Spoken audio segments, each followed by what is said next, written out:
கடற்கரை பாதுகாப்பு குறித்து மீனவர்களிடையே விழிப்புணர்வை ஏற்படுத்தும் 960 கிலோமீட்டர் சைக்கிள் பயணம் கன்னியாகுமரியில் முடிவடைந்தது.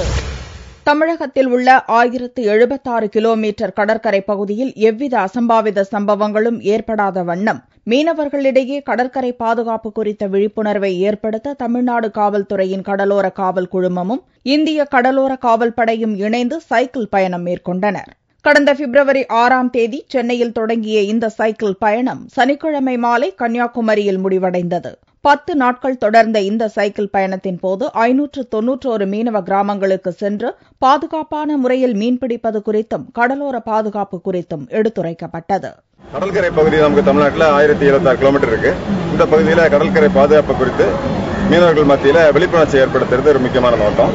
நமக்கு மொத்தம் 591 மீனவ கிராமங்கள் இருக்கு. அதே மாதிரி மீனவர்கள் மீன்பிடிக்க போகும்போது கடல் கொந்தளிப்பு, காற்று, இல்ல படகு கவிழ்ந்துறது, இல்லாட்டி மீனவர்களுக்கு உடம்பு முடியாம போறது, இப்படி அவங்களுக்கு சில விபத்துகள் ஏற்படுது. அப்போ உடனே காவல்துறை கூப்பிடுறதுக்கு சிரமமா இருக்கு அவங்களுக்கு. எனவே 1093 அப்படிங்கிற ஒரு தொலைபேசி டோல் ஃப்ரீ நம்பர், இலவச தொலைபேசி அறிமுகப்படுத்தியிருக்கோம்.